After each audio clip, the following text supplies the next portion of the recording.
Hello guys! Ako si Kuya Gizmo at ito ang aking channel. Today, mag-quick unboxing tayo itong Note 40 Pro Plus ng Infinix. Check natin ano yung nasa loob ng box, aesthetic, specs. Tara, unbox na natin.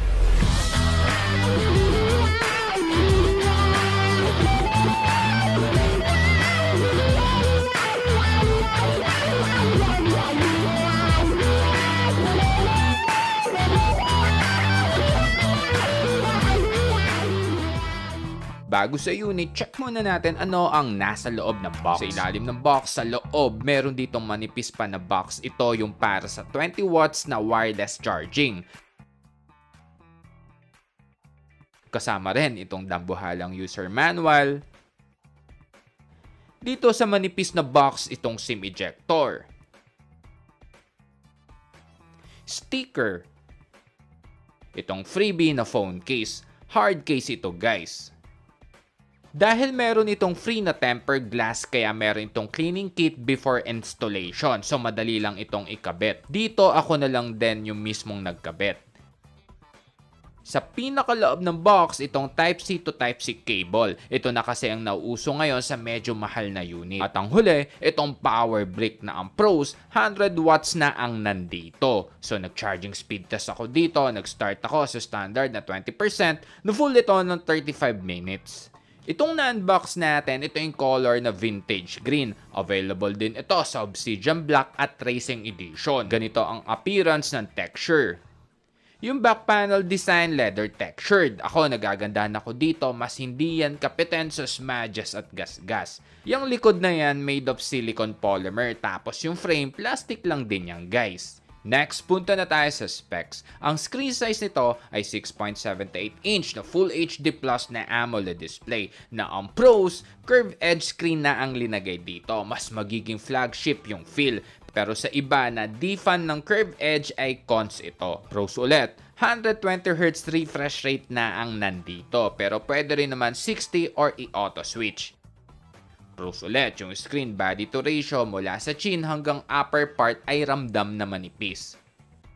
Sa widevine sa mga nagne-Netflix, meron tong L1 Full HD. Ang network nito guys ay 5G, so test na rin tayo sa data speed.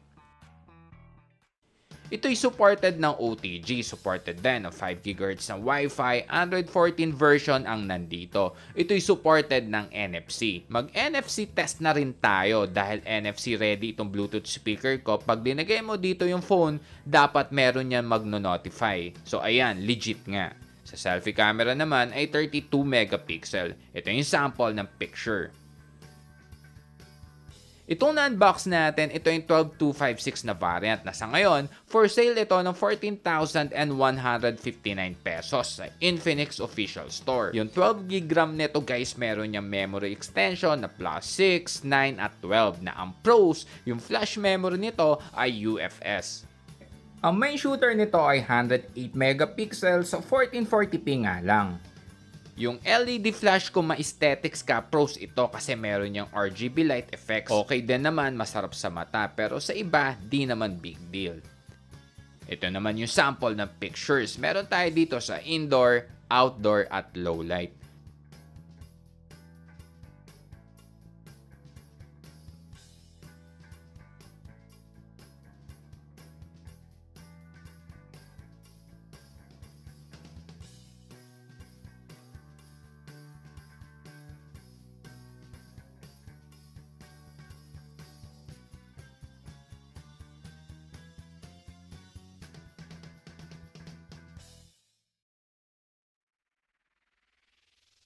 Sa video settings ang meron dito ay 720, 1080 at 2K resolution. Sa 1080p lang meron 60 FPS, yung iba ay puro 30 FPS lang. Nag-check din ako ng video stabilization, ang pros meron dito guys.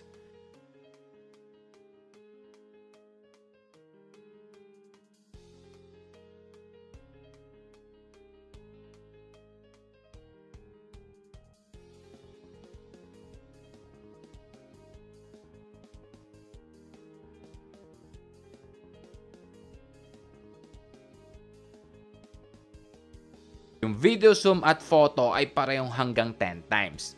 Sa 10 times napansin ko ay clear pa rin dito sa part ng may nakasulat. Dagdag details ko lang yung frame curve edge sa right side. Nandito itong power button / on off switch. Wala ditong fingerprint scanner kasi nga nasa mismo screen. Across the screen, walang nakalagay. Sa ilalim, itong speaker grill, charging port, primary mic, at itong para sa SIM tray. Cons, wala itong SD card slot. Tingin ko, kung 512GB ito ay okay lang na kahit wala. Pero pros naman tayo kasi ito'y rated IP53. Sa taas naman yung pangalawang microphone, IR blaster, at pangalawang speaker. So, dalawang speakers ang meron tayo dito. Ito ang tunog ng speakers.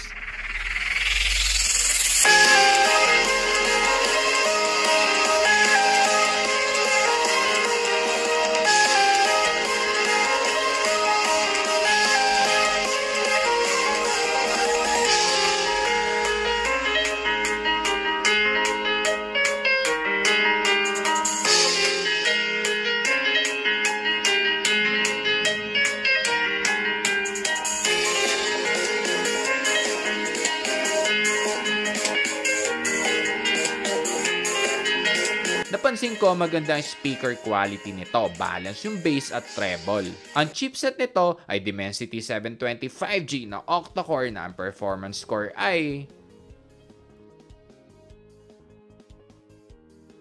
So nag-game test ako dito, linagay ko yung link sa comment section para hindi sobrang humaba, para makasave din ng time sa mga hindi naman gamer. Ang goal natin sa game test para ma-check natin kung playable ba or kung malag ito sa mga game apps na itetest natin. Detalyado yan mula sa game time, battery consumption at phone temperature before and after ng games. Dito na tayo sa last part, ito ang conclusion. Tanong natin, sulit ba sa ganitong presyo? Dahil Note series ito, balik muna tayo sa Note series na pinaggalingan or yung predecessor. So ito ang Infinix Note 30 5G.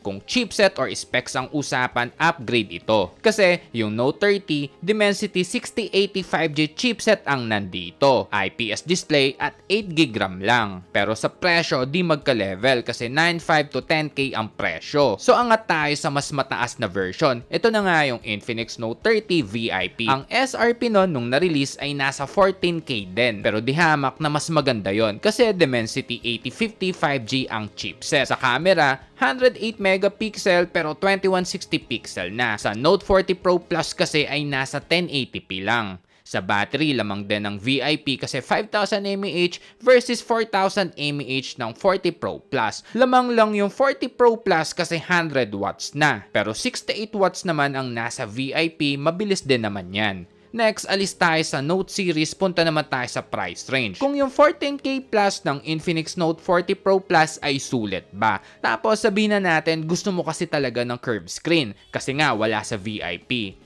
Kung sa presyo ang usapan, meron mas solid pero mas mahal ng 1K pero mas lamang ang specs. Ito yung Infinix Zero 30 kasi naka-Dimensity 8020 chipset. Halos identical yan ng Infinix Note 30 VIP. Pinagkaiba lang na Zero kasi ito naka-curved edge at mas mataas ng onte ang chipset ng nasa VIP.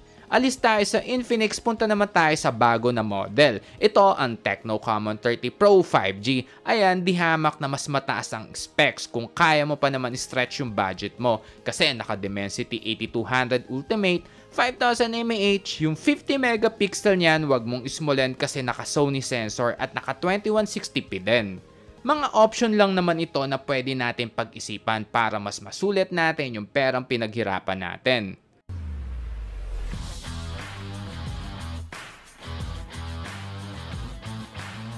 So yun lang guys, hanggang sa mga susunod na unboxing. Ako si Kuya Gizmo, peace.